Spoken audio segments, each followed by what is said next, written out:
ini, aku mau kenalin dulu nih tour guide kita hari ini, yaitu Pak Tejo. Nah, nanti Pak Tejo yang akan membantu acara virtual tour kita hari ini. Halo Pak Tejo, gimana kabarnya Pak? Selamat pagi, Namo Buddhaya. Pagi Pak. Selamat pagi, baik-baik ya. Ya, Pak. Nah, sebelumnya aku mau ngucapin terima kasih banyak Pak, udah mau bantu acara virtual tour kita hari ini. Nah, sebelum kita mulai, aku mau nanya-nanya dikit nih Pak. Bapak sendiri udah berapa lama ya jadi tour guide di Candi Sewu, Pak? Oke, jadi saya bekerja di Taman Wisata ini sudah 33 tahun, yaitu di tour guide Prambanan dan sekitarnya. Jadi sudah agak lama termasuk di candi sekitarnya, karena Candi Sewu ini berada di kompleks Taman Wisata Candi Prambanan. Jadi di sebelah utaranya yang jaraknya kira-kira 800 meter. Apabila akan berkunjung ke Candi Sewu, harus masuk dulu ke Candi Prambanan. Artinya tiketnya ke Prambanan baru bisa berjalan, atau naik kereta mini, atau nyewa sepeda, atau sekarang ada golf car untuk keliling sampai di Candi Sewu. Jadi Candi Sewu sendiri di dalam kompleks Candi Prambanan. Jadi saya sudah ya agak lama lah, 33 tahun di kompleks atau di taman wisata ini. Wah, keren banget nih. Udah lumayan lama juga ya, Pak? Iya, cukup lama ya. Oke, teman-teman, tanpa lama-lama menunggu lagi, semua peserta diharapkan dapat mengaktifkan kamera dan menonaktifkan mikrofon selama kegiatan berlangsung. Serta kalau misalnya teman-teman ada yang ingin bertanya, boleh langsung menuliskan di kolom komentar dan menonaktifkan mikrofon selama kegiatan berlangsung. Sekarang langsung saja kita mulai sesi virtual tour-nya ya. Yuk, Pak Tejo, silakan Pak.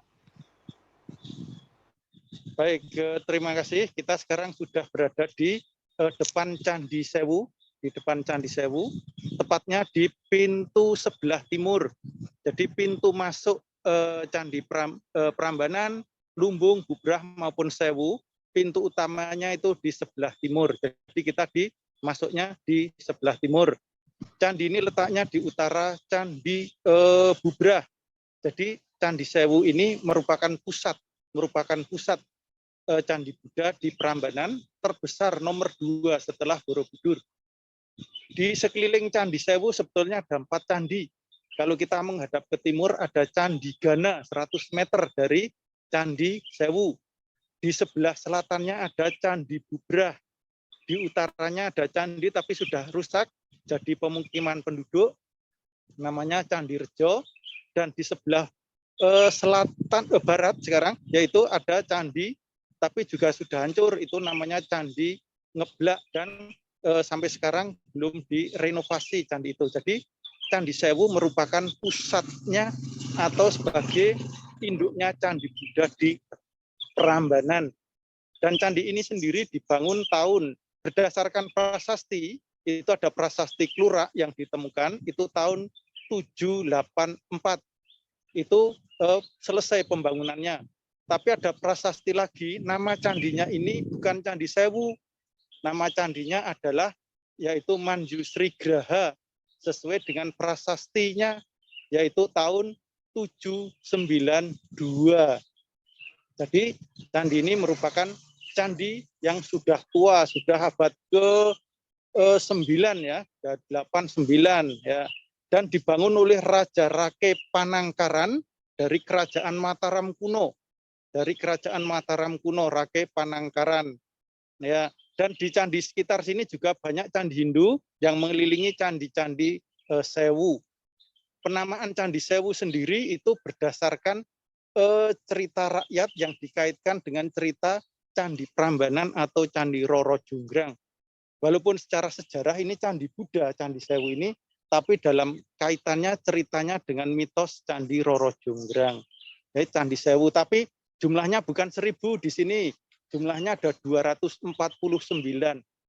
Karena sewaktu diketemukan dalam keadaan hancur, semua candi termasuk candi utamanya hancur, menghitungnya sulit. Orang Jawa mau menghitung sulit, berapa candinya? Ya candi ini 1000 atau 1000. Ternyata itu hanya mitosnya, nama mitos. Nama aslinya yaitu Manjusri Graha atau rumah besar untuk guru Manjusri. Yang candinya, candi utamanya di tengah-tengah yang paling besar itu. Kemudian secara fisik candi ini terluas di Prambanan atau nomor 2 setelah Borobudur, yaitu dengan ukuran yang saya berdiri di sini, tembok halaman pertama ini berukuran 185 dari utara ke selatan dan dari timur ke barat 165 meter. Hampir 2,5 hektar luasnya Candi Sewu ini sendiri, yang terdiri dari 120 candi kecil di area luar, di mana di dalamnya dulu terdapat patung bodhisatwa sekeliling candi, kemudian 120 yang dekat candi induk, kemudian 8 candi namanya apit, ya, dan 1 candi induknya, sehingga jumlahnya 249 candi. Itu dari jumlah candinya. Dan di sisi barat, selatan maupun utara dan timur itu selalu terdapat patung-patung besar yang namanya Dwarapala. Apa itu Dwarapala? Sebagai penjaga pintu masuk. Jadi di setiap pintu masuk ada 2 patung namanya Dwarapala, di mana di Candi Sewu ini candinya, patungnya masih lengkap. Semua masih dalam keadaan bagus, keadaan baik dan terawat. Termasuk candi utama itu sudah direnovasi, yaitu tahun 1993. Nah, renovasi juga sedang berlanjut ini, tapi sedikit demi sedikit. Karena selain biayanya tinggi, batu masih bercampur aduk seperti itu, dan juga perlu waktu dan tenaga, sehingga masih selalu direnovasi, tapi sedikit demi sedikit. Nah, itu tentang Candi Sewu secara umum. Nanti kita akan berjalan lagi masuk ke candi-candi dan melihat ukir-ukirannya, juga bangunan-bangunan Candi Sewu itu sendiri. Ya.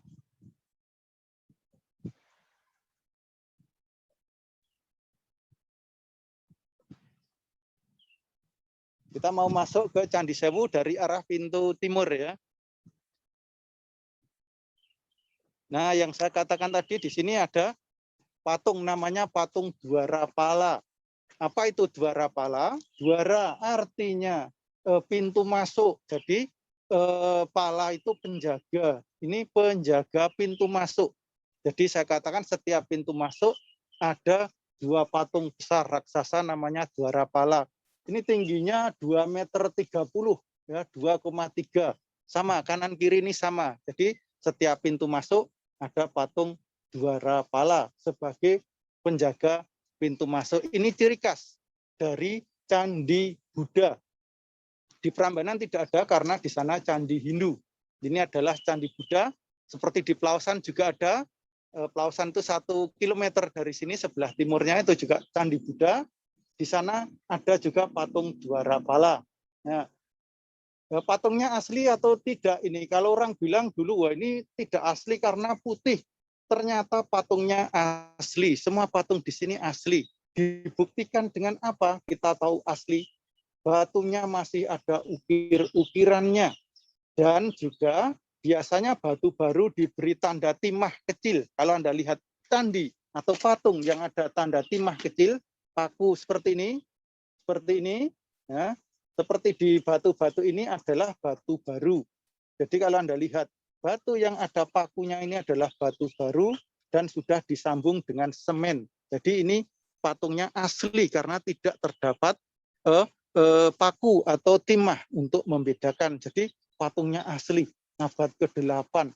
Sudah berumur 1.200 tahun patung ini. Ya. Ya, kita mendekat lagi ke masih halaman utama di sini, tapi menuju ke candi-candi kecil, perwara kecil, ya, yang dulunya ada 120 candi di sini. Untuk candi-candi kecil, di dalamnya terdapat patung Buddha atau Bodhisatwa setiap arah penjuru. Ini kita dari timur, tetap Anda lihat patung-patungnya seperti ini, tapi banyak yang rusak. Biasanya kepalanya yang dicuri, dan sudah pindah posisi.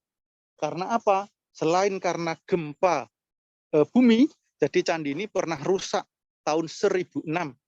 Terjadi gempa bumi rusak, dan ada beberapa candi yang sengaja dibuka di bawah patungnya untuk diambil harta karunnya, kemungkinan. Karena di bawah candi biasanya ada harta karunnya berbentuk emas, ataupun mungkin emas putih, sehingga banyak candi yang rusak di sini.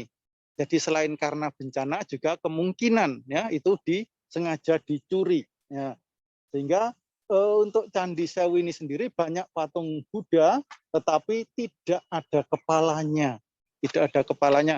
Termasuk di Candi Utama, kalau kita lihat Candi Utama, Candi Induknya itu, dulu diperkirakan ada patung besar, hampir 4 meter tingginya.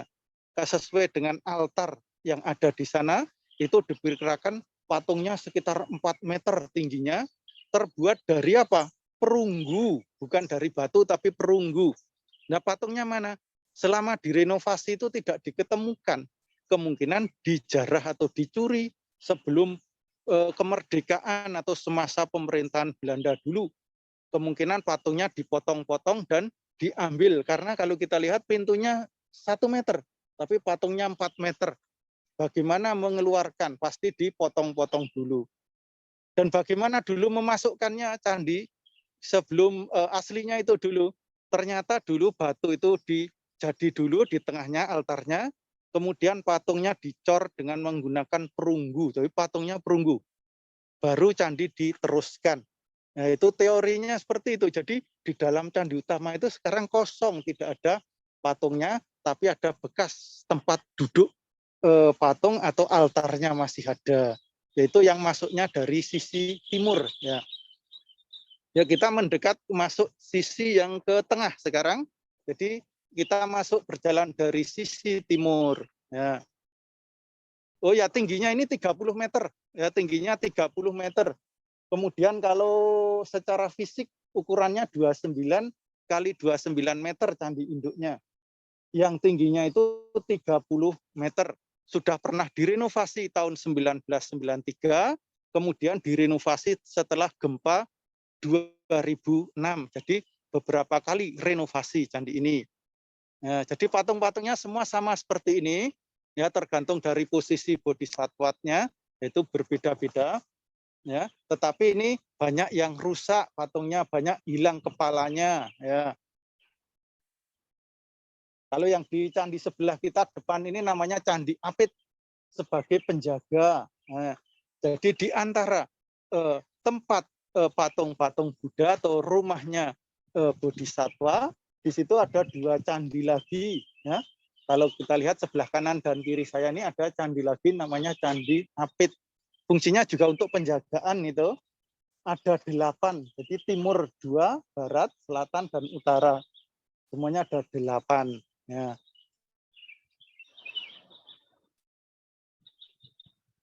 Nah, jadi kalau yang baris pertama tadi menghadapnya keluar, kalau yang baris kedua di sini menghadapnya ke dalam.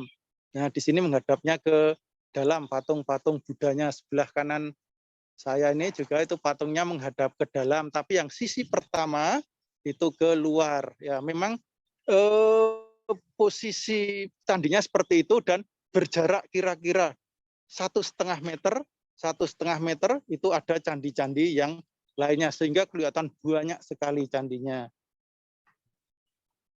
Kalau ini yang dinamakan Candi Apit tadi, di dalamnya apa? Kosong ini, Candi Apit. Di depan saya ini Candi Apit ini kosong juga, ya, yang juga sudah direnovasi. Jadi semua candi pernah rusak dan direnovasi. Ya. Untuk saat ini renovasi masih berlanjut juga, masih berlanjut, tapi sedikit demi sedikit, pelan-pelan karena biayanya mahal. Ya. Kita menuju ke baris yang sub yang kedua setelah Candi Apit ini.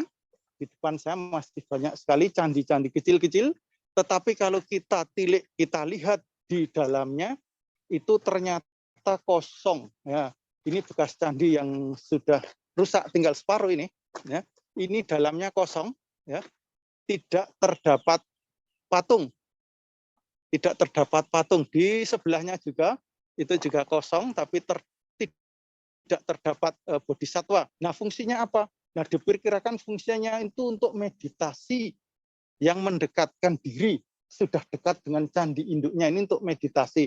Jadi seperti ada tempat duduk itu kemungkinan untuk meditasi. Ada beberapa, ada 120 candi di sini. Tapi ada yang paling bagus tempatnya nanti kita bisa masuk di sebelah itu, di sebelah barat berarti sebelah selatan. Nanti ada satu candi yang istimewa di situ. Masih bagus ukir-ukirannya, ya, diperkirakan untuk meditasi juga. Ya, bisa mendekat ke candi utamanya kita. Tidak seperti di Candi Borobudur, ya, di sini kalau di Borobudur itu terlengkap, terbesar, ada cerita kehidupan Sang Buddha, cerita semuanya ada di sana, dan juga banyak patung-patung. Di sini tidak ada relief cerita, di candi hanya diketemukan dua patung, yaitu Hapsara dan Hapsari. Sebelah kiri kecil-kecil, kanan kiri ini Hapsara, ya, yang kecil ini Hapsari, yang Hapsara tengah, ya. Jadi di seluruh candi hanya Hapsara dan Hapsari, tidak ada patung lain, tidak ada relief cerita, ya, karena di sini seperti rumahnya atau rumahnya Manjusri atau guru itu. Jadi tempatnya untuk meditasi, ya.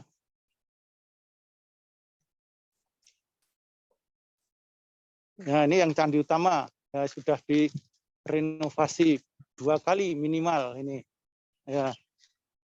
Kita masuk dulu ke candi utamanya, ya. Kita masuk dulu, walaupun tidak ada patungnya, tapi kita bisa memasuki ruangan ini, ruangan dari timur, ya. Ruangan utamanya. Ya, kita masuk dulu ke candinya.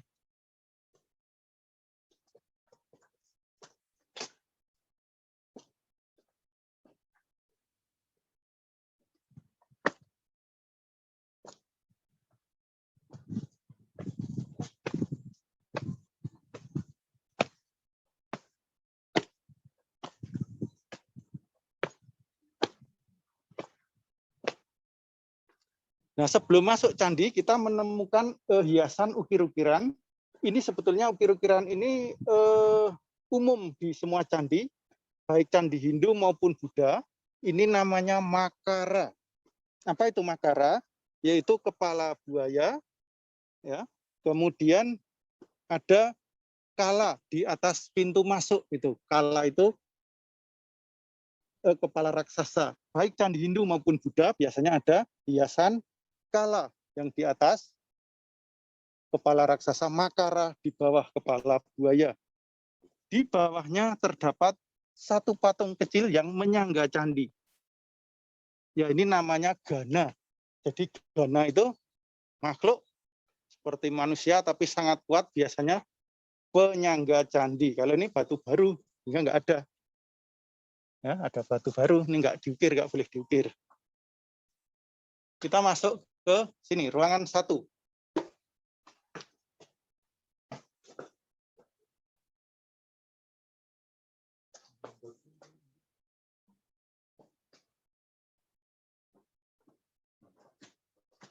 Nah, di ruangan ini sudah tidak ada patungnya.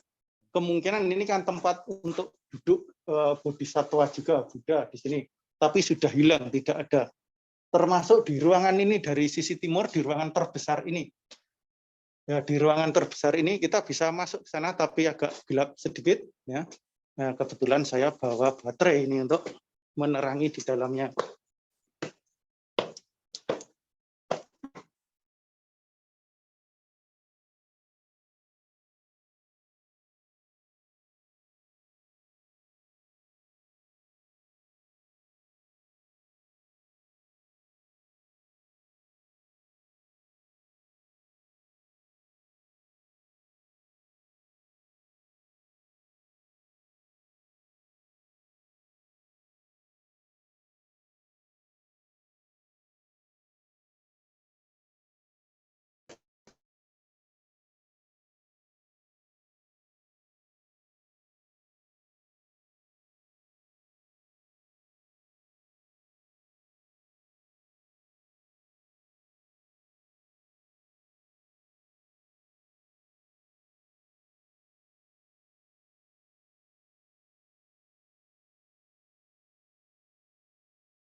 Ya, kita lanjutkan untuk ke dari arah candi ini.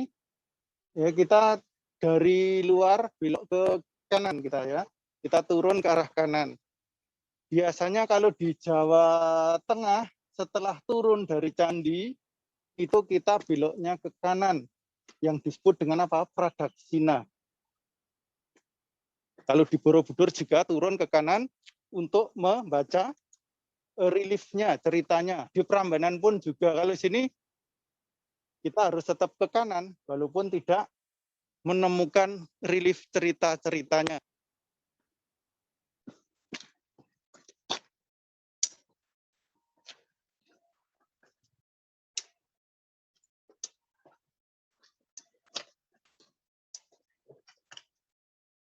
Nah, kita keliling ke arah ini, ke arah selatan.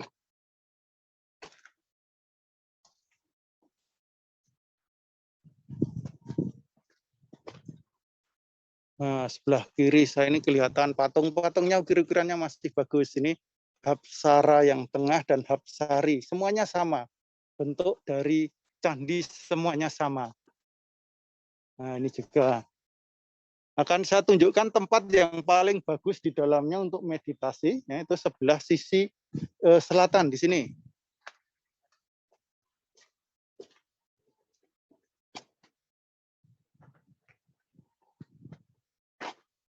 Nah, kita sudah menuju ke sisi selatan ya.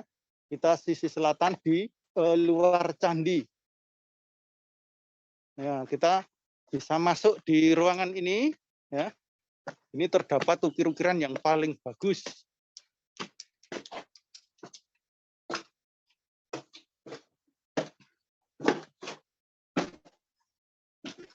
Nah, disinilah diketemukan ukir-ukiran ini tempat untuk duduk, untuk meditasi. Ya. Ini, dan ukir-ukirannya paling bagus untuk meletakkan lilin, bunga-bungaan di sini. Ini. Dan Candi Sewu ini sekarang dipergunakan juga untuk upacara Waisak. Tidak hanya di Borobudur, sekarang di Candi Sewu juga diperbolehkan untuk upacara Waisak. Sudah beberapa kali ya digunakan, tapi tahun ini nggak tahu saya ada atau tidak karena masih pandemi. Nah, seperti ini ya untuk meletakkan lilin, bunga ataupun sesaji di belakangnya. Yang paling indah, yang terbagus ini.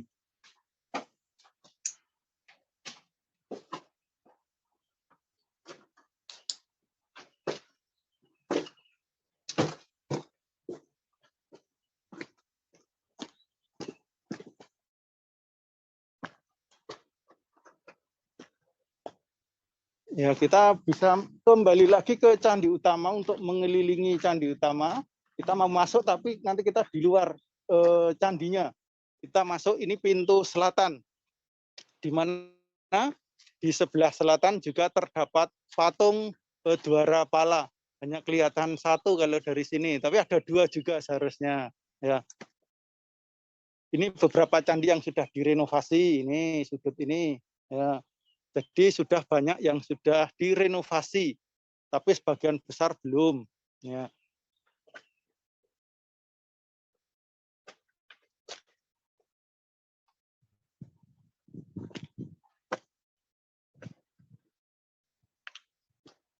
Nah, ini pintu masuk di Candi Sewu di bagian selatan di sini, di bagian selatan. Tapi kalau kita masuk juga tidak diketemukan arca-arca di dalamnya, karena kamarnya hanya satu yang menghadap ke timur tadi. Kita bisa keliling ke arah ini ke arah barat sekarang. Ya.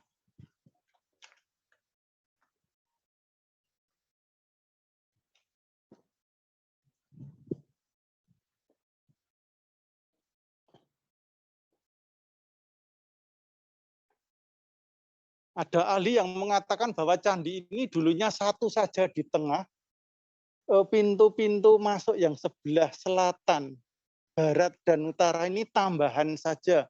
Dibuktikan dengan apa? Itu sambungan-sambungannya cuma menempel, tidak masuk gitu. Jadi udah ukir-ukiran jadi ditempelkan seperti itu. Nah, jadi kalau dilihat bentuk aslinya seperti candi itu tadi, ada candi Bubrah itu yang sudah direnovasi, tapi ini sudah ditambah lagi. Kelihatan sudut-sudutnya, tempelannya tidak mengunci, tidak masuk, hanya menempel saja itu.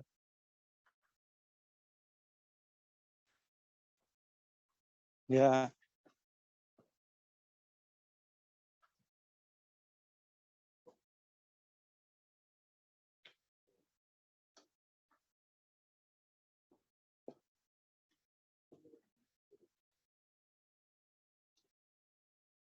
ya ini di sisi barat, sekarang kita di sisi barat ini. Sisi barat juga sama, jadi ada ruangan, tidak ada ruangannya, hanya masuk dan bisa keliling. Tapi juga di setiap sisi, kali ini lebih jelas di sebelah barat ini patung Dwara Palanya masih kelihatan di sana. Dan dulu di sebelahnya adalah kampung-kampung, itu ada kampung. Jadi candinya ini termasuk di Kampung Bener atau di Desa Bener. Timurnya itu adalah desa namanya Bener. Kelurahannya termasuk Bugisan, Prambanan, tapi Prambanan Klaten. Ya, Prambanan Klaten. Dulu di sebelah barat ini ada kampung-kampung, ya ada kampung Pulirjo itu masih, ya, jadi kampungnya Pulirjo itu masih.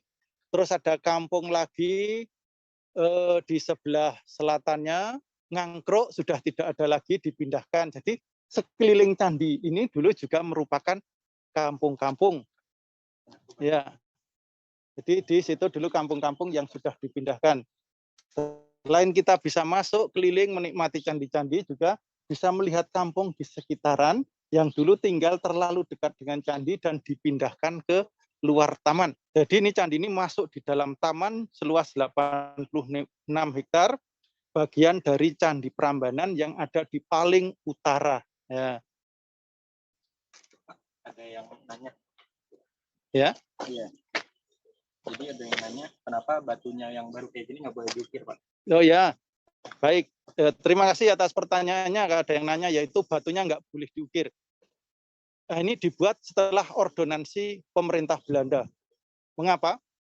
Karena kalau batu itu boleh diukir, nanti pasti terjadi pencurian besar-besaran. Artinya, apabila saya bisa mengukir, saya ambil patung ini, saya bawa pulang. Saya bisa mengukir, saya ganti yang batu baru. Sehingga batu baru tapi ada ukirannya. Saya nggak ketahuan, saya nyuri lagi sebelahnya. Saya bawa pulang, saya bawa ukirannya yang baru, saya tempelkan di sini. Setelah 1 bulan, 2 bulan, candi ini jadi candi palsu yang tidak diketahui yang asli di rumah saya. Sehingga untuk menanggulangi hal-hal tersebut atau menanggulangi pencurian batu yang terus-menerus, pencurian patung relief yang terus-menerus, diputuskan yang sudah terlanjur hilang, tidak usah diukir lagi. Boleh diganti dengan batu baru, tapi harus diberi tanda, yaitu kalau zaman dulu yaitu timah hitam. Kalau sekarang ada yang plastik keras itu, dipaku, dimasukkan tuh penanda, biar tidak terjadi pencurian yang berkelanjutan, dan untuk membedakan batu asli dan batu baru. Ya, jadi kalau sudah ada tandanya itu hilang, artinya nggak usah diganti. Ya memang aturannya dari dulu, sejak pemerintah Belanda dulu seperti itu. Batu baru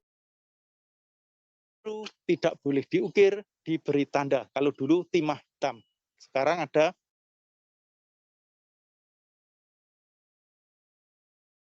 mungkin seperti plastik karena tidak korosi atau tidak rusak. Ya rusaknya setelah 60-70 tahun korosinya. Ya, silakan. Ya. Ada pertanyaan lagi, Pak? Silakan pertanyaan lagi, ya. Kalau batu-batu yang udah hancur di luar itu karena faktor alam atau akibat ulah manusia ya, Pak? Iya. Ya, jadi pertama, kerusakan candi di Jawa Tengah ini, kerusakan pertama adalah bencana. Bencana apa? Gunung Merapi, letusan Gunung Merapi dan gempa tahun 1006. Ada prasasti yang menjelaskan, yaitu prasasti Mahapralaya. Maha yang berarti kuat, praloyo itu bencana atau kematian. Jadi candinya ini hancur, rusak karena gempa, karena alam. Tetapi setelah kerusakan candi itu, ya waktu itu tidak terurus, terbengkelai. Orang sekitar ambil batu untuk buat pondasi rumah, jalan-jalan di kampung, saluran irigasi, yang mengakibatkan batu candi itu berkurang banyak. Jadi satu, karena bencana alam rusaknya. Yang kedua, ada yang sengaja mencuri atau mengambil batu. Bahkan ada juga yang mengambil patung-patungnya untuk dijual. Jadi satu karena alam, kedua karena ulah manusia. Ya, jadi yang kerusakan terberat, terparah yaitu bencana.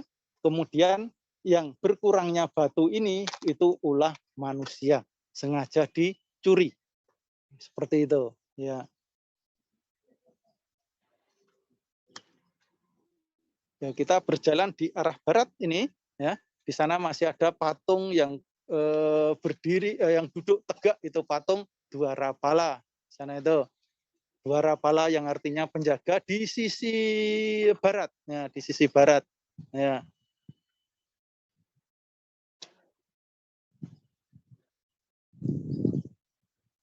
Ya, kita ke arah utara, ya, jadi keliling, ya. Jadi kalau dilihat memang yang dekat dengan candi ini sudah tidak ada memang tidak ada patung-patungnya, kosong ini, bekas-bekas ini kosong, ya. Ini juga kosong di sini, ya.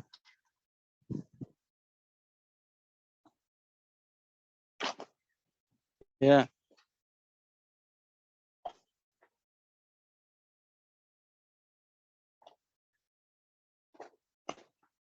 Jadi candi kalau yang sudah berdiri atau yang sudah selesai itu candi sudah direnovasi, karena candi aslinya ini semua sudah pernah hancur, pernah rusak.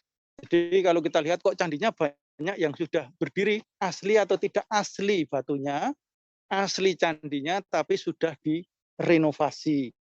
Jadi sudah direnovasi candinya.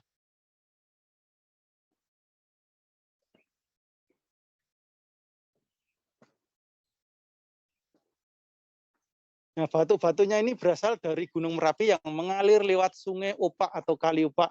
Kali Opak itu berada di sebelah barat, kira-kira 150 meter dari Candi Sewu ini. Jadi untuk membangun candi yang besar selalu dekat sungai dan dekat gunung. Ada yang filosofi menjelaskan bahwa dekat gunung dan dekat sungai itu tempat yang suci.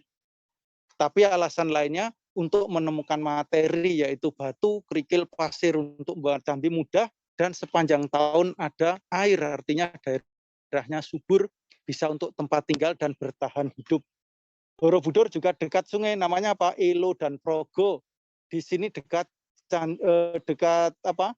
sungai namanya Kali Opak yang mengalir dari arah Merapi sampai ke Laut Selatan. Ya.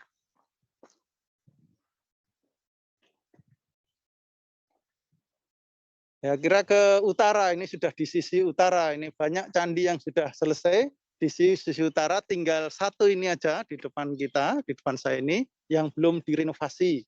Ya, yang lainnya 1, 2, 3, 4, 5 sudah. Oh, termasuk tengah itu belum, satu. Jadi ini yang berdiri di depan kita ini sudah direnovasi semuanya.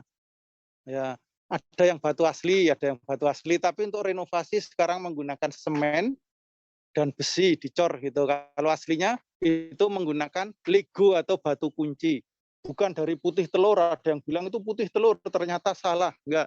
Jadi aslinya batu kunci, yaitu yang satu lekuk gini, nanti satunya lagi dicari yang nonjol masuk. Atau interlocking system namanya, atau puzzle, seperti puzzle itu. Jadi lekuk dan nanti nonjol masuk gitu sebagai pengunci atau interlocking, ya. Jadi kok ada yang pakai putih telur itu salah, cuma kira-kira tanpa bukti.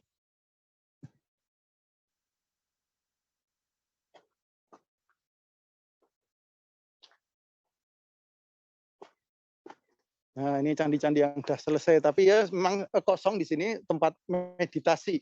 Kalau kita menilik atau masuk ke candi yang dekat candi utama, selalu ada tempat duduknya, tapi kosong, tidak ada patungnya untuk meditasi.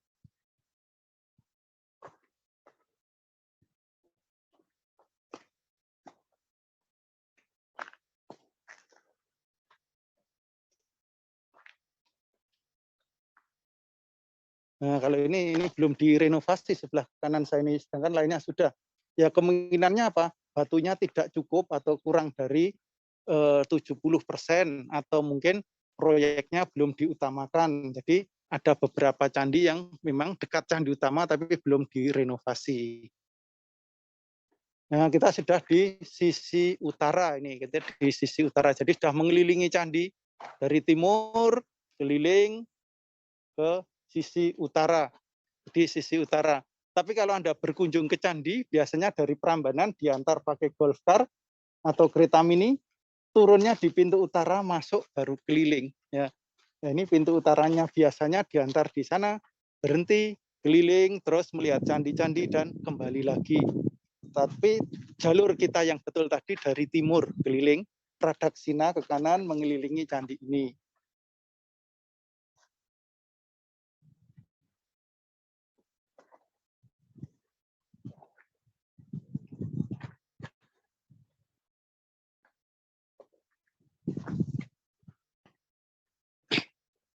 Nah, sebelah kanan ini ada yang agak putih itu bersih ini yang baru selesai sebulan yang lalu ini.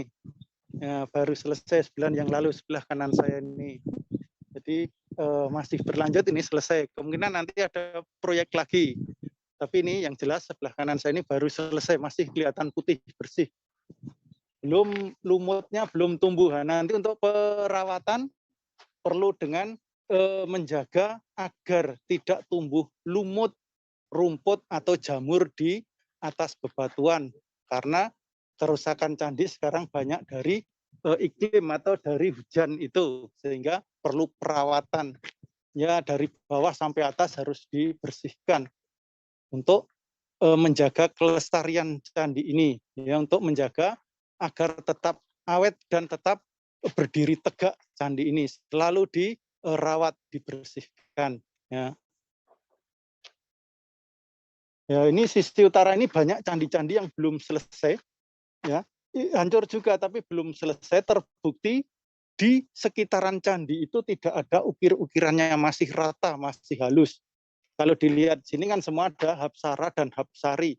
Kalau yang di sisi utara sana yang hancur juga itu candinya memang belum selesai, ya, belum selesai, belum diukir dan rusak karena gempa. Ya. Jadi kerusakannya yang ternyata kerusakan yang paling parah itu gempa dan letusan Gunung Merapi. Letusan Gunung Merapi membawa material abu, debu, lumpur, sehingga juga menutup candi ini.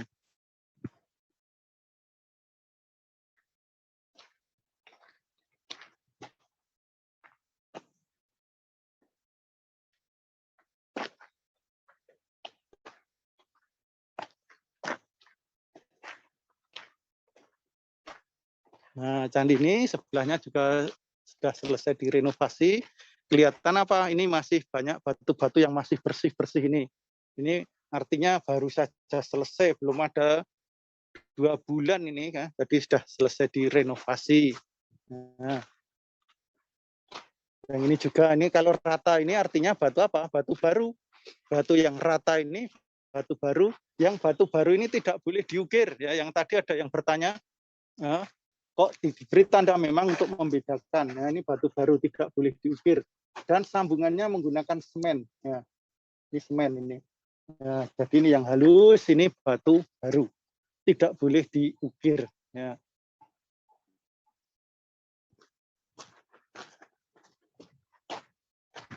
Ya, kalau kita lihat dalamnya ya semuanya kosong, hanya seperti itu, tempat duduk untuk meditasi. Sangat simpel candi ini. Luas, besar tapi simpel.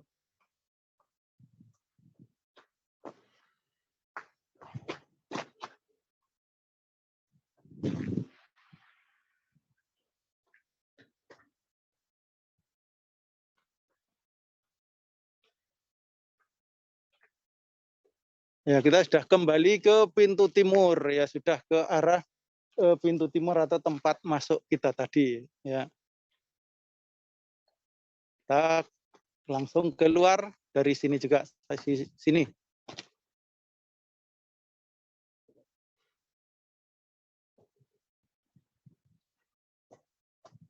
Ya, di Prambanan sini candi yang terbesar setelah Borobudur yaitu Candi Sewu ini, tapi ada beberapa candi Buddha. Contohnya Kalasan itu juga candi Buddha, itu lebih tua dari candi ini. Kalau Kalasan itu tahun 778.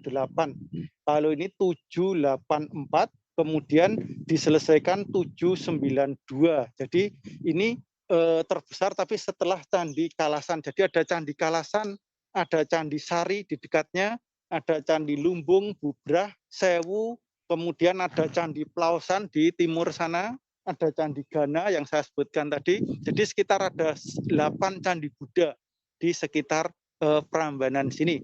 Ya, yang sering dikunjungi itu Candi Sewu itu sekarang karena sudah disediakan angkutan. Biasanya turis itu hanya ke Candi Prambanan, tapi kita sekarang bisa ke Candi Sewu ini. Tadi kita jalan kaki sambil melihat candi-candi lainnya, tapi bagi pengunjung yang ingin menyaksikan, tidak mau jalan dari Candi Prambanan, disediakan apa? Naik golf car ataupun sepeda sambil menikmati keliling taman. Ya. Ya, kita ke arah pintu keluar ya. Tadi masuknya dari sini, tapi keluar kita juga lewat sini.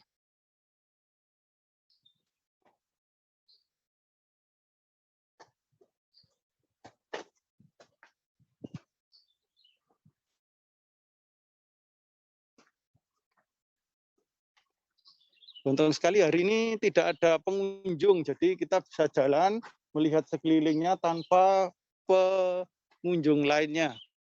Biasanya banyak turis ya juga, baik domestik maupun asing, tapi saat ini khusus hari ini cuma beberapa turis saja yang masuk ke Candi Prambanan. Ya. Biasanya juga ramai oleh turis asing maupun turis domestik di sini.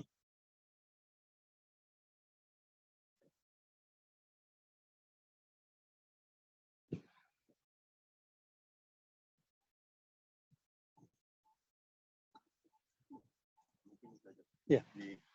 Ya, baik. Ini tadi perjalanan kita ya ke Candi Sewu. Memang kunjungan Candi Sewu itu biasanya hanya 30 menit atau 45 menit karena tidak adanya relief untuk diceritakan, tidak ada juga patung-patung dewa-dewa. Di sini hanya bodhisatwa dan apa tadi Hapsara dan Hapsari serta bangunan-bangunan untuk meditasi. Jadi kunjungan ke Candi Sewu hari ini kita cukup. Ya, semoga bisa dinikmati dan bermanfaat. Suatu hari Anda bisa datang langsung ke candi ini untuk menikmati, melihat, dan berkunjung ke Candi Sewu. Terima kasih atas perhatiannya. Oke Pak, ini ada beberapa pertanyaan lagi Pak. Ya, silakan. Ya. Yang mau bertanya silakan. Oke, jadi tadi ada yang tanya, kalau sekarang kan pakai semen, ya. Kalau dulu itu dihubunginnya pakai apa, Pak? Kalau dulu ya itu, kalau kita lihat tadi yaitu pakai batu kunci, atau yang satunya lekuk, satunya nonjol, kemudian mengkait. Jadi dulu batu kunci, kalau sekarang kita bisa mengatakan dengan Lego. Masih kelihatan kan itu di candi-candi itu. Ya, misalnya kita lihat ke bangunan candi ini, ternyata ini dan ini itu tidak ada semennya, tidak ada penghubungnya, tapi ada Lego dan batu kunci. Batu kunci, satu lekuk, satunya nonjol. Ya, semuanya seperti itu. Kalau dibongkar dari luar kita nggak lihat seperti apa, tapi kalau batu itu jatuh, batu itu kelihatan lekuk dan nonjol. Jadi penyambungannya adalah menggunakan batu kunci atau keystone, ya, atau interlocking system disambung dengan batu. Jadi tidak dengan semen, belum ada semen, ya, belum ada semen. Bahkan renovasi sebelum tahun 1885 belum ada semen itu pakai batu bata merah itu yang dicampur dengan batu gamping. Kalau sekarang pakai semen. Ya. Nah, ini ada yang nanya lagi Pak. Ini Candi Sewu belum dibuka buat umum atau gimana Pak? Buat datang langsung? Ya, jadi Candi Sewu ini sudah dibuka dari dulu sudah dibuka. Sebelum taman ini ya dikelola sebelum tahun 1985, candi ini sudah dibuka. Sejak sampai sekarang pun sudah dibuka. Sebelum taman ini ya candi ini sudah dibuka sampai sekarang umum ya, dibuka untuk umum sampai saat ini dibuka untuk umum. Tapi kita tidak bisa berkunjung hanya ke Candi Sewu aja, harus lewat pintu depan atau pintu utama, yaitu Candi Prambanan satu pintu. Ya. Jadi dibukanya sejak dulu sudah dibuka ini. Ya. Ada lagi Pak. Ya silakan. Bersihnya gimana Pak? Membersihkannya yaitu saya katakan tadi, karena kerusakan utama sekarang itu karena dimakan oleh atau ditumbuhi oleh lumut. Kemudian di atas candi kadang-kadang ada rumput, kemudian ada juga burung atau kelelawar yang masuk ke atas candi sehingga harus dibersihkan. Itu caranya naik saja, naik mungkin pasang tangga kayu atau bambu, lalu yang sampai atas itu ada tali, ada penangkal petir di atas itu. Selain untuk melindungi candi, tali dikaitkan sana, turun seperti rappelling, membersihkan, disikat dengan manual. Jadi kalau ada ini jamur-jamur ini harus dibersihkan. Kalau tidak, kerusakan utamanya kan sekarang dari alam, yaitu jamur ini, terutama jamur yang putih-putih itu merusak. Kalau ini nanti disikat, sudah bersih, yaitu dengan manual saja membersihkannya. Jadi tanpa mesin, tanpa alat, nanti merusakkan struktur candi atau merusakkan batu. Dengan manual naik, dengan tali, dengan tangga dibersihkan. Nah, bulan yang lalu itu dibersihkan ini, bulan apa ya, Maret itu bersihkan candi ini.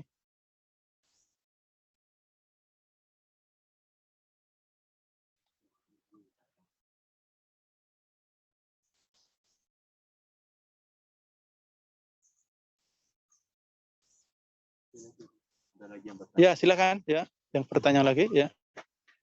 Izin bertanya juga Pak, Candi Sewu itu kan candi Buddha. Ya. Tapi letaknya dengan Candi Prambanan yang candi Hindu. Kok bisa seperti itu Pak? Ya, karena pada abad ke-8 itu sudah ada toleransi umat agama Hindu dan Buddha. Di mana? Di dalam kerajaan Mataram kuno itu ada dua keluarga yang memerintah. Dari keluarga Sanjaya itu Hindu, Sailendra itu Buddha. Mereka bertempat tinggal di tempat yang sama, waktu yang sama.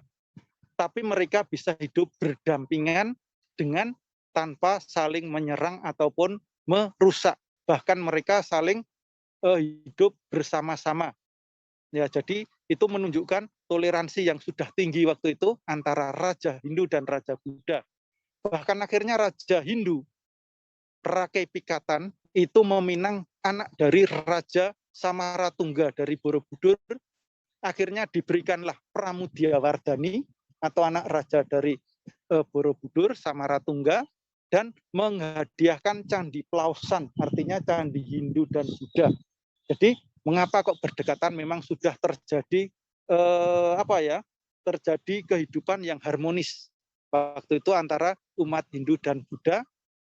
Mereka bertempat tinggal di sama daerah, waktu yang sama, mereka melakukan upacara keagamaan bersama-sama tanpa ada masalah.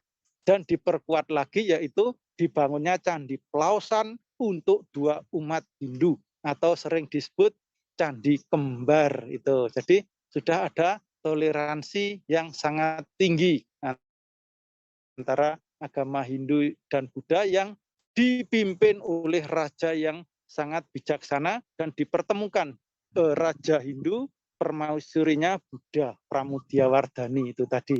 Ya.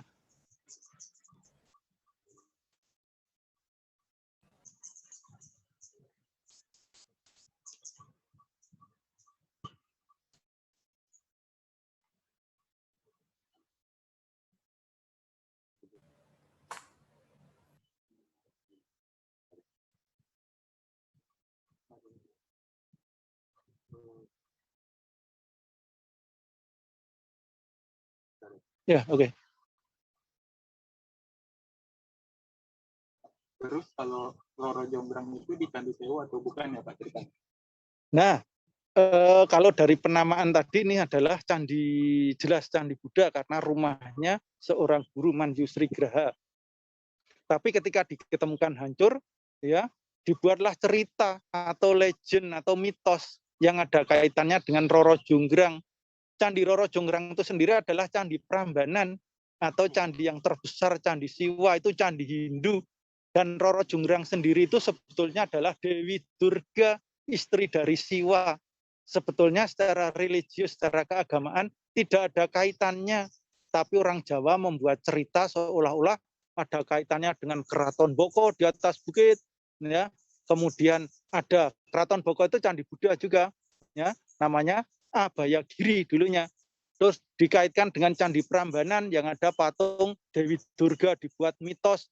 Dibuatlah ini candi yang ke-1000, candi yang jumlahnya 1000 untuk memberikan hadiah kepada Roro Jonggrang. Jadi itu adalah mitos kalau Roro Jonggrang tadi, dan tidak ada di Candi Sewu.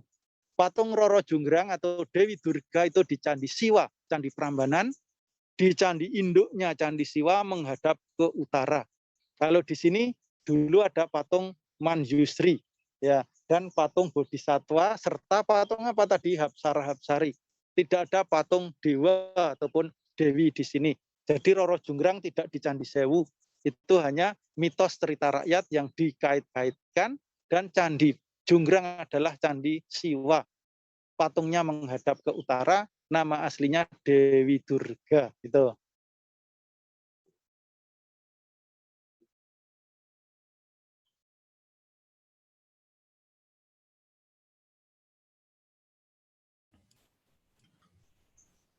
Baik, mungkin dari teman-teman ada yang ingin bertanya lagi? Ya, silakan yang masih bertanya coba.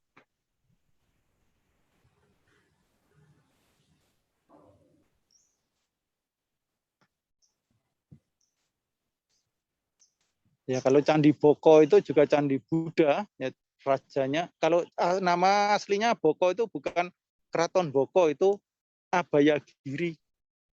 Nama Boko itu yang kaitannya cerita dengan Roro Jonggrang tadi, kalau Boko.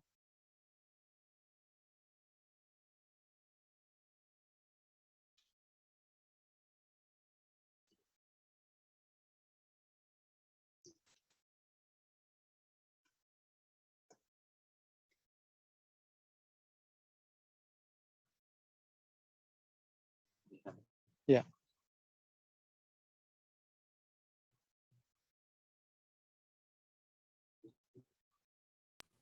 Gimana teman-teman? Mungkin ada yang mau lihat bagian sandinya lagi atau gimana? Atau ada yang bertanya lagi, teman?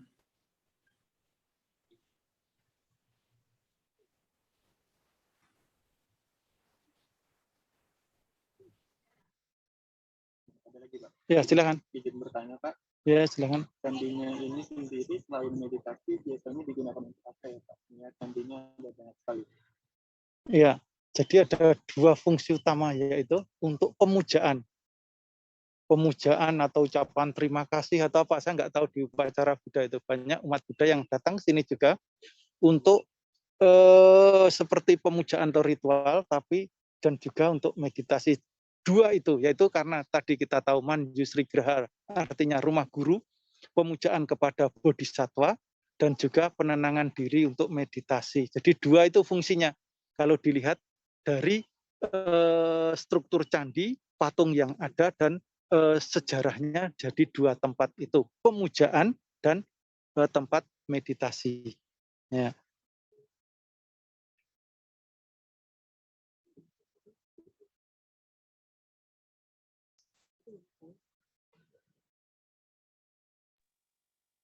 Koko Cici, teman-teman yang lain mungkin ada yang mau bertanya lagi.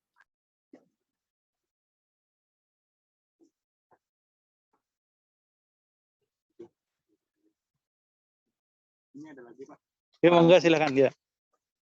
Orang umum boleh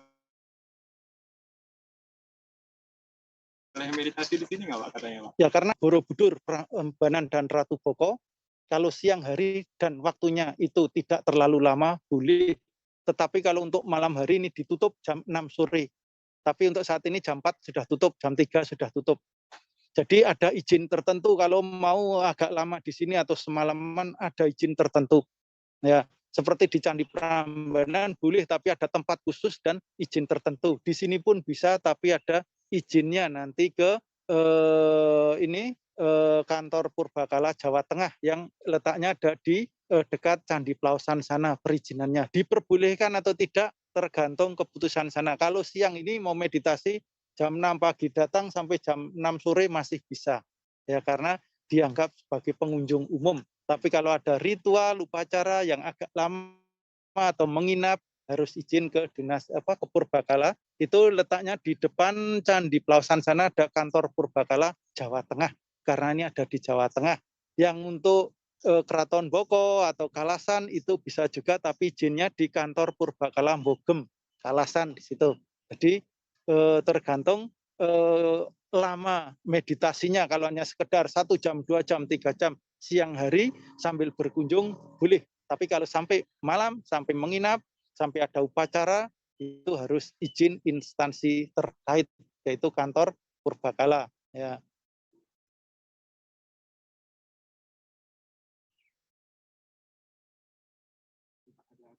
Ya. Kan waktu itu katanya pernah hancur gara-gara gempa. Ya. Kan sekarang udah direnovasi. Ya. Sekarang itu ya. direnovasinya udah dibuat lebih kuat buat gempa atau gimana?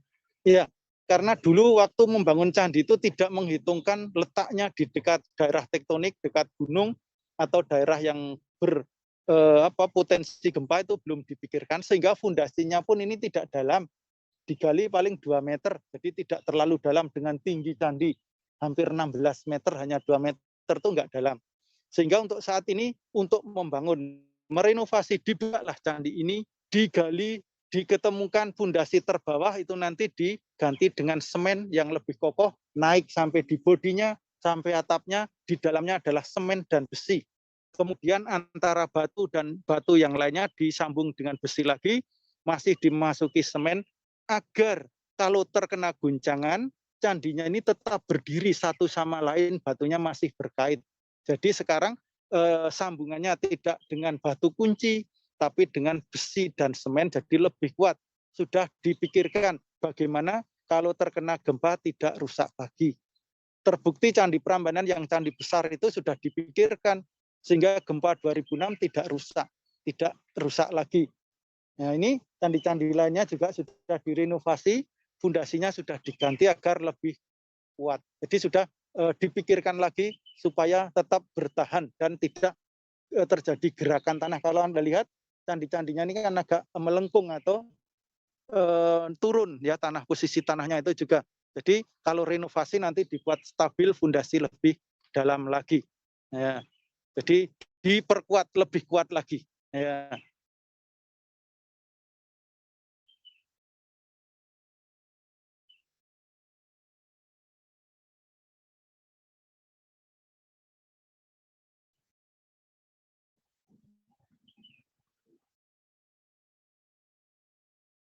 Ini yang bertanya. Ya. Biasanya ritual-ritual di Candi Sewu itu apa aja dan seperti bagaimana ya? Iya. Kalau yang akhir-akhir ini yaitu mengikuti seperti ritual di Borobudur. 5 tahun terakhir ini diperbolehkan untuk upacara, yaitu seperti Waisak atau Trisuci itu ya. Waisak juga diperbolehkan. Kemudian ada 1000 cahaya. Sekarang ada melepaskan apa itu? Seperti lampion itu Borobudur, dan di sini juga dilaksanakan. Kemudian ada pemujaan guru besar yang disebut tadi ya, siapa itu? Manjusri itu, dan upacara-upacara yang lainnya ya, yang masih ada kaitannya Borobudur, dari Borobudur ke sini. Jadi Waisak juga, 1000 cahaya juga, kemudian pemujaan ke guru Manjusri itu sendiri. Ya, jadi masih ada ritual-ritual tapi mengikuti istilahnya seperti di Borobudur. Tidak berbeda jauh dari upacara-upacara di Borobudur gitu.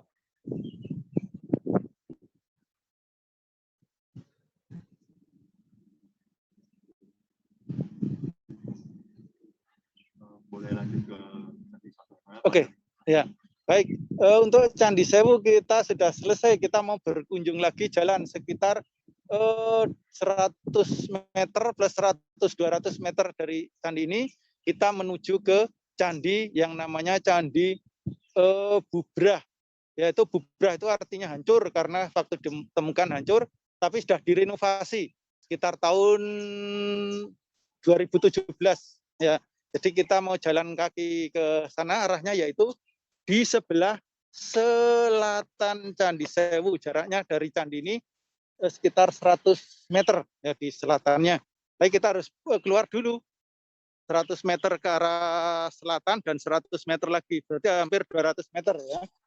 Ya, kita menuju ke Candi Bubrah.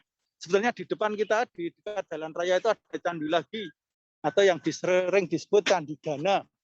Masih bisa dikunjungi tapi di luar kompleks candi ini. Yang satu kompleks yaitu Candi Candi Bubrah. Ya, kita jalan ke arah Candi Bubrah.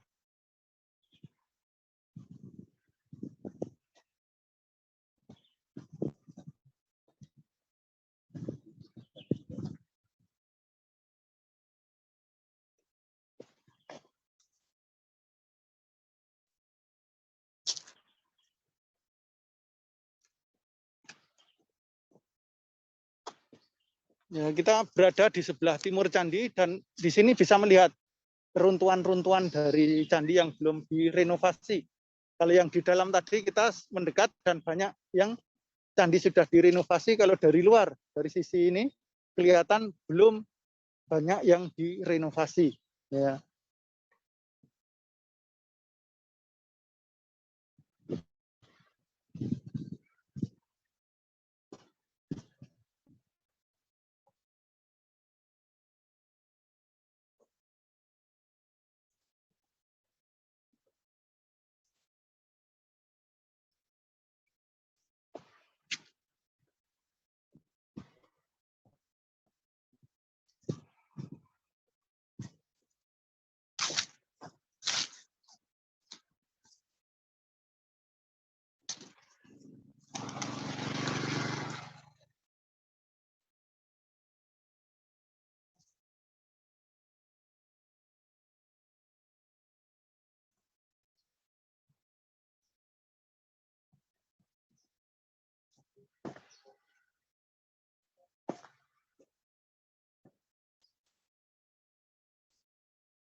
Nah, ini kita sudah berada sekarang di selatan candi ya, ini selatan candi.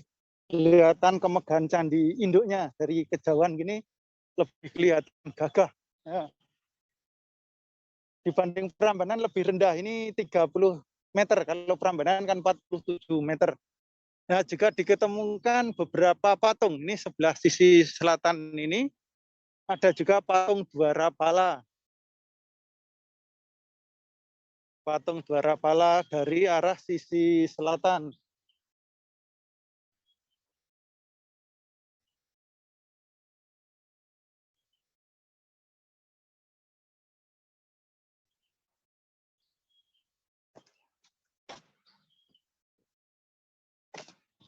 Nah, ini pagar terluar sisi selatan, kita baru jalan 100 meter. Dari sini 100 meter lagi di depan kita itu kelihatan bagian bawah candi, yaitu yang disebut dengan Candi Bubrah.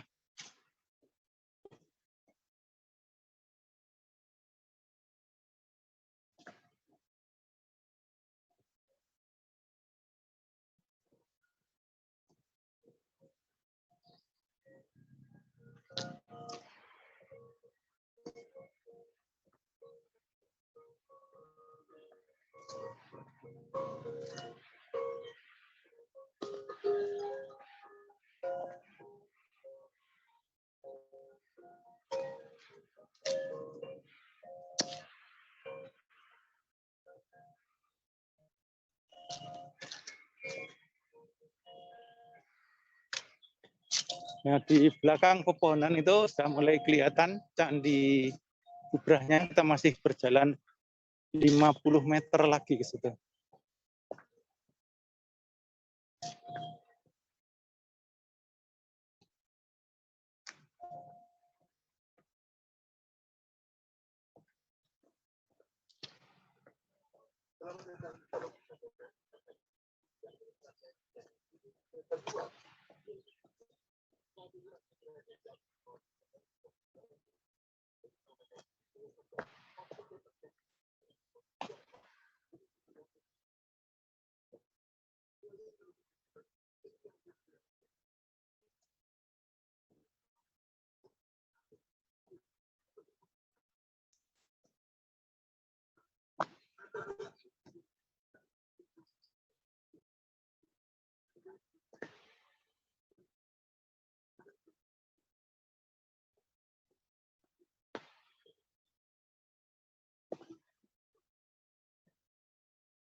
Ya, 20 meter lagi itu di depan kita sudah kelihatan Candi Bubrah.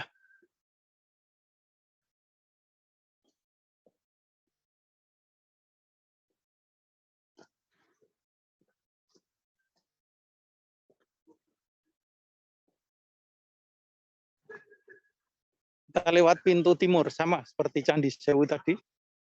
Untuk Candi Bubrah ini juga menghadap ke timur.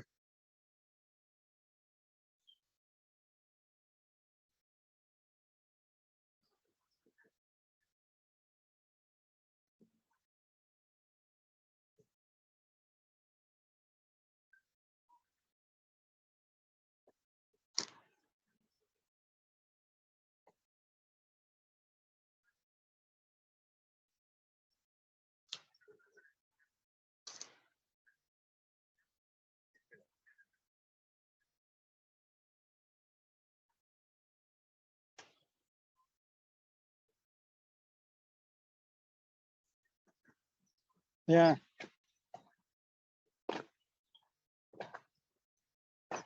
Kita sudah berada di depan candi ini, Candi Bubrah. Namanya itu Bubrah. Sebetulnya waktu diketemukan itu hancur candi ini, sudah tinggal 2 meter. Di tengah-tengahnya dulu terdapat lubang sampai 6 meter lebih di bawah itu. Diperkirakan candi ini sudah dijarah atau diambil, dicari harta kekayaannya di tengah. Puncaknya semuanya batu berserakan di sekitar sini, di desa ini. Depannya itu ada desa dulu, namanya Desa Ngangkruk. Banyak batu yang diambil, batu berserakan. Orang untuk menyebut namanya sulit. Wah, candi apa ini? Ya, Candi Bubrah gitu aja, atau candi hancur. Bubrah artinya hancur. Dan sudah direnovasi sekitar tahun 2017. Ini direnovasi, berhasil dinaikkan lagi. Fungsi utama dari candi ini sebagai satelit atau pendukung Candi Sewu. Tadi saya katakan di timur ada candi apa? Candi namanya Candi Gana, ini Candi Bubrah, ada Candi Ngeblak dan Candi Rejo. Ya, kalau kita mau naik boleh bisa naik ke candinya, tapi kosong, tidak ada patungnya juga. Hanya ada patung Bodhisatwa di sekeliling candi, itu pun yang utara dan barat yang jelas. Yang ini sudah hancur. Sudah rusak semuanya. Ya, kita naik ke candinya.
Yang menghadap ke timur, tapi patungnya nggak ada, sudah nggak ada. Seperti candi lainnya, kita bisa keliling ke kanan. Dari candi, kelilingnya ke kanan, yaitu ambil arah Pradaksina. Walaupun tidak bisa melihat relief atau cerita-cerita, kita ngikuti dulu keliling ke kanan ini. Ini yang namanya Gana. Patung Gana ini.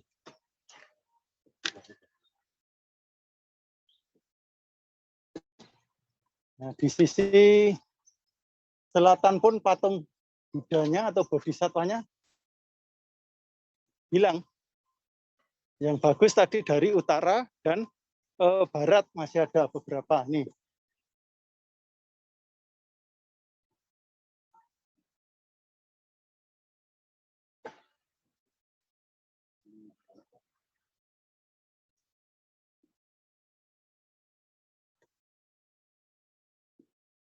Nah, ini ada beberapa juga, tapi patungnya banyak yang apa? Tanpa kepala.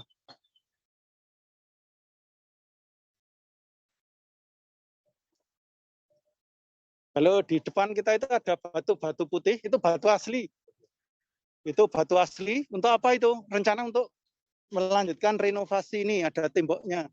Sekitar 1,60 meter keliling. Keliling-keliling, tapi belum bisa diatur lagi karena jumlah batunya yang minim. Atau tidak komplit, masih bisa tapi harus dicari dulu. Kalau sudah kira-kira ketemu, bisa direnovasi, maka direnovasi lagi. Balik.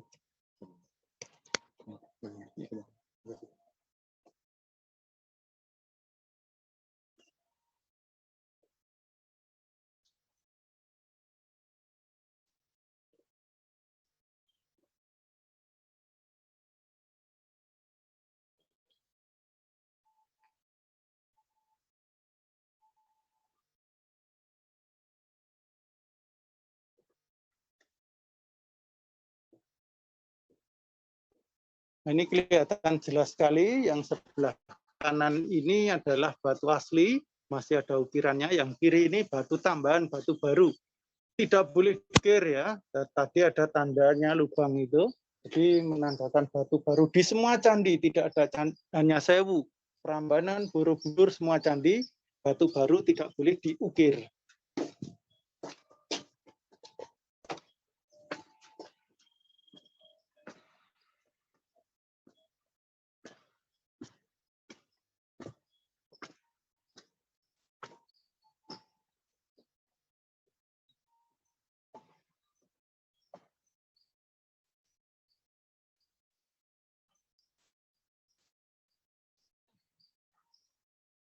Ya, rangkaian berikutnya setelah Candi Sewu, Candi Bubrah, kita bisa melewati candi kecil lagi, yaitu yang disebut Candi Lumbung.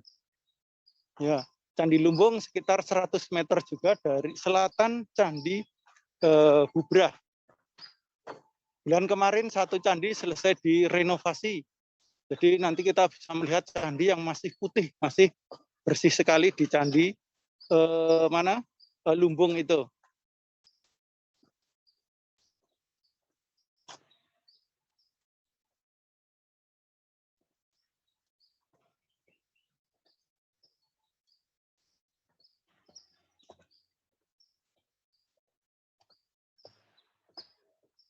Nah, sudah kelihatan di depan kita itu, candinya di depan kita.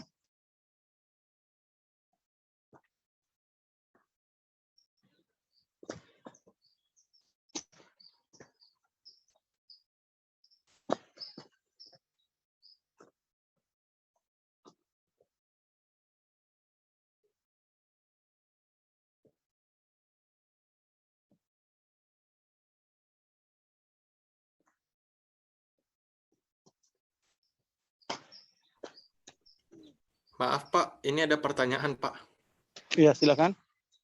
Ini ada yang bertanya, bangunan candi ini kan udah dibangun sekian lama, namun namun mampu dibuat setinggi itu candinya. Kira-kira metode apa Pak yang digunakan pada saat itu? Karena keterbatasan teknologi pada zaman tersebut. Makasih Pak. Ya, jadi waktu itu sudah digunakan teknologi, yaitu tahu ukur tanah. Jadi dia bisa membangun candi setinggi itu, sekuat itu, sebesar itu, dia sudah mempelajari tanah. Yaitu waktu itu caranya, yaitu tanah itu digali, ketemu gembur atau tidak. Kalau sudah tidak ketemu tanah gembur, diturunkan api. Atau seperti Dian itu ya, diturunkan. Apabila apinya masih menyala, artinya itu masih ada oksigennya, masih ada kekuatannya kanan kirinya, tidak menyerap oksigen, berarti tanahnya keras, bisa didirikan candi, ya bisa didirikan candi atau dibuat fondasi yang diperhitungkan dengan ketinggian candi itu sendiri. Apabila candi itu biasanya dekat sungai, biasanya di bawahnya diberi batu-batu terlebih dahulu, sehingga lebih kokoh, lebih kuat. Jadi sudah dipelajari seperti kekuatan tanahnya. Jadi digali, diambil sampel tanahnya, kemudian yang utama itu diberi lampu atau api. Kalau mati, itu berarti oksigennya nggak ada, terserap kanan kiri. Artinya masih lembek, masih belum kuat untuk didirikan bangunan. Jadi dulu kira-kira seperti itu. Jadi digali sampai berapa meter, masih kuat nggak ini candinya untuk ketinggian ini. Diturunkan api, apinya mati, artinya oksigen terserap di kanan kiri, artinya tanahnya lembek, harus dibuat fondasi lebih dalam lagi. Seperti itu. Ya, kira-kira jadi ada yang pernah menemukan prasasti atau menemukan teori untuk membangun, membuat fondasi yang lebih dalam dan candi yang lebih tinggi lagi. Nah, jadi teknologinya masih simpel, tapi bisa dibuktikan dengan bisa membangun candi yang besar dan kuat kokoh itu. Baik Pak, kemudian ada satu pertanyaan lagi Pak. Pak, kenapa candinya menghadap ke timur? Ya, filosofinya dari agama Hindu ataupun Buddha, bahwa kehidupan itu selalu dimulai dari matahari terbit, selalu dimulai dari adanya matahari yang keluar atau kehidupan siang hari. Sehingga patokannya candi selalu menghadap ke timur, artinya kehidupan kita dimulai dari arah timur. Ya, secara simpel seperti itu, ya, jadi kehidupan itu dimulai di pagi hari, sehingga semua bangunan candi besar itu kebanyakan menghadap ke timur, Borobudur, Prambanan, semua candi timur, kecuali candi apa? Candi Boko itu menghadapnya ke barat dengan alasan itu untuk penghormatan candi Kalasan. Jadi candi Boko itu berhadapan dengan candi Kalasan persis. Kalau kita di Boko, kita melihat ke bawah, ke barat, persis candi Kalasan. Itu untuk penghormatan Dewi Tara di sana. Di itu. Jadi satu itu, dan kedua Candi Mendut. Candi Mendut itu menghadapnya juga ke barat. Ya. Yang candi lainnya kebanyakan ke timur. Jadi dua candi itu.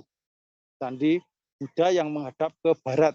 Nah, alasannya untuk penghormatan Candi Kalasan atau Dewi Tara yang dibangun terlebih dahulu. Itu Candi Boko menghadapnya ke barat, semua candi ke timur dengan mengatakan mempercayai kehidupan dimulai dari timur. Ya.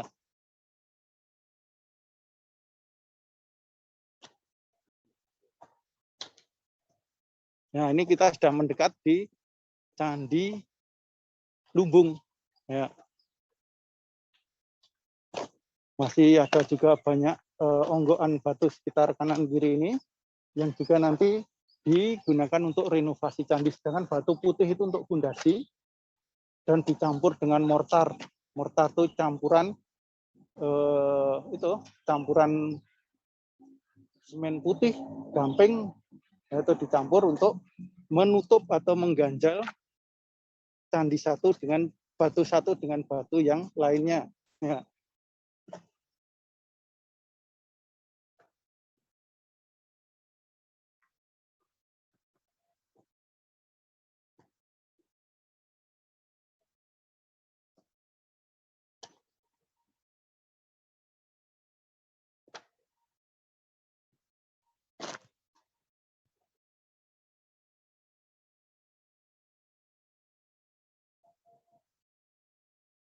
Nah, ini kantor untuk renovasi.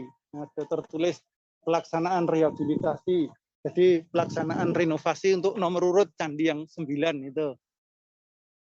Sudah selesai, yang masih putih sekali itu baru selesai bulan kemarin, itu sebenarnya atapnya sudah selesai bulan April ya.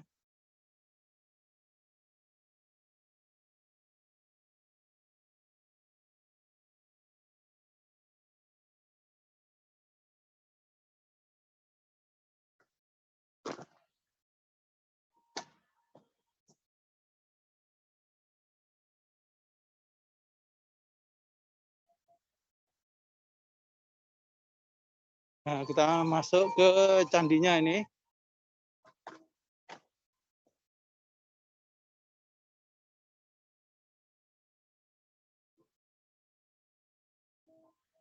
Sebenarnya ada 17 candi ini, 17 candi. Baru 1, 2, 3, 4, 5, 6 candi yang direnovasi. 6 candi yang renovasi ini kelihatan sekali putih ya batunya. Ini batu baru, tetapi ada yang putih tapi batu asli. Batu yang ada ukir-ukirannya. Jadi kalau Anda lihat batu yang ada ukirannya itu tetap batu asli. Walaupun sama putih, karena debu dari ukiran batu di atasnya mengenai, sehingga kelihatan putih sekali. Ini baru selesai bulan lalu, ini bulan April. Sedang finishing, dihaluskan ya, candinya. Ya. Di sisi kanan saya ini ada 5 candi berderet. Di utara 5, berarti 10. 3 di timur, 3 di barat, 16.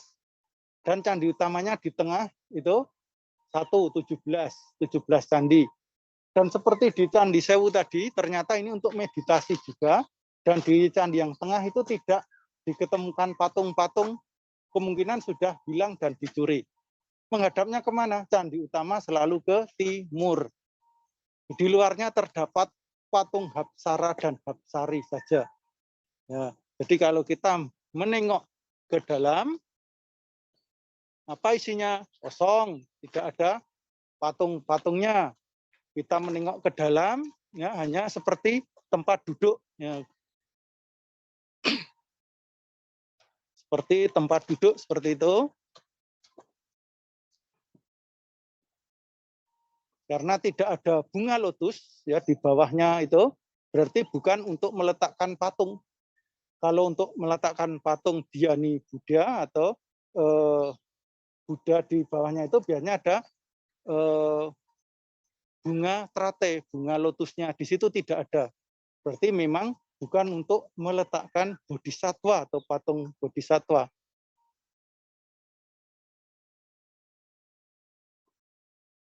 Nah, di semua candi sama ini ya, diperkirakan untuk tempat meditasi.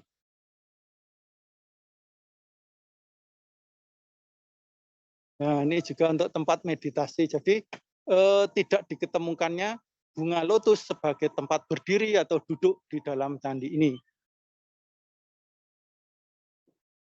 Nah, pintunya ke sini, dari arah timur sini, tapi di dalamnya juga kosong atau tidak ada patung-patungnya. Kita bisa menengok ke dalam.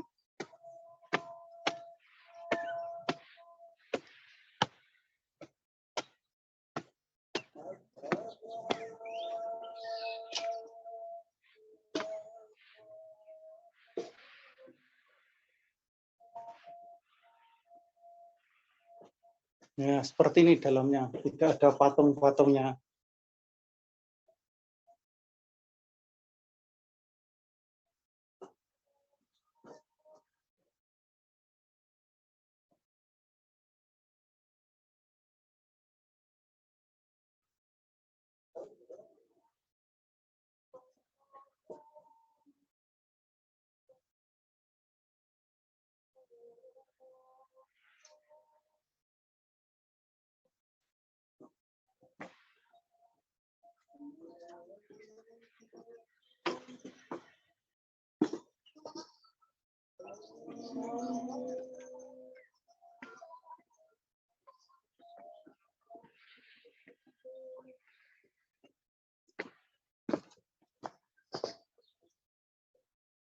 Ya, seperti ini kondisinya Candi Lumbung.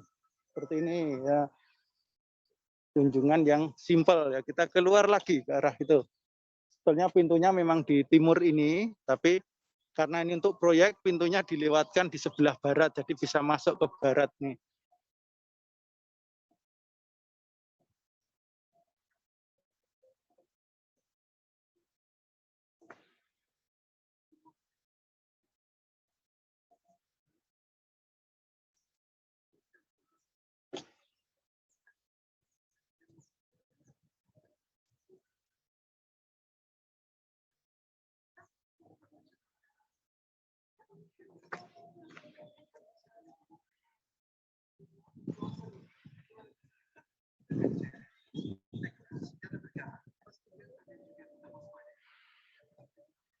Ya, kita sudah keluar dari posisi Candi Lumbung. Ya, kunjungan hari ini ya di Candi Sewu, Candi Bubrah, dan Candi Lumbung sudah selesai. Ya. Baik Pak, ini ada 2 pertanyaan lagi Pak. Yang pertama, Ya. itu untuk renovasi candinya, apakah butuh ahli-ahli tertentu atau siapapun bisa ya Pak? Ya, perlu ahli-ahli tertentu, terutama ahli arkeolog, di mana tahu posisi candi, di sana tahu posisi batu, posisi patung, ya. Kemudian tahu bentuk-bentuk motif kala, makara, itu ahli arkeolog pasti. Yang kedua sekarang ahli dari seperti arsitek, bagaimana membuat candi ini, atau ahli bangunan teknik sipil membuat candi ini lebih kuat lagi. Kemudian ahli mikrobiologi atau yang tahu bagaimana treatment, bagaimana cara melindungi candi dari lumut, rumput, bebatuannya tidak korosi. Diberi zat apa biar patungnya tidak termakan lumut, rumput. Jadi diperlukan beberapa disiplin ilmu. Arkeolog, dari teknik sipil, dari biologi, mikrobiologi itu juga masuk situ.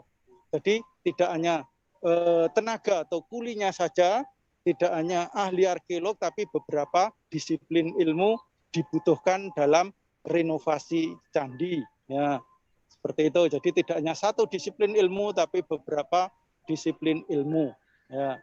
Oke Pak, kemudian untuk pertanyaan terakhir, Pak, candi ini kan apakah candi ini sudah tertata sedemikian rupa sesuai dengan lokasi saat penggalian?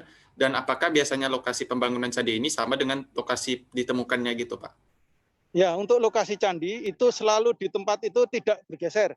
Karena untuk candi, biasanya teknik pertamanya menentukan candi, memugar candi, menghitung candi itu dari fondasi.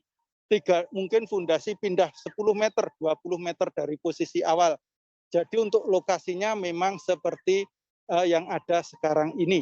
Tidak mungkin bergeser, makanya secara keilmuan kita mau menghitung jumlah candi aslinya, digali, dicari fondasinya. Nah, jadi pokoknya yaitu fondasinya. Kalau fondasinya sudah ketemu, ya berarti candinya memang di situ. Tinggal diukur kekuatan fondasinya, diperdalam atau tidak, atau dilebih kuatkan lagi atau tidak, nanti ditentukan oleh ahli yang teknik sipilnya itu. Wah, ini harus semennya kekuatannya sekian, besinya yang sekian karena candinya tingginya ini, berat batunya ini, ya itu dihitung juga. Jadi fondasi candi itu menentukan posisi candi. Tidak mungkin fondasi itu berpindah tempat. Cara menghitung candi pun juga berdasarkan fondasi yang ada. Ya. Jadi posisi candi selalu di tempat itu, tidak bergeser dengan fondasinya. Ya. Baik Pak, terima kasih banyak Pak atas penjelasannya.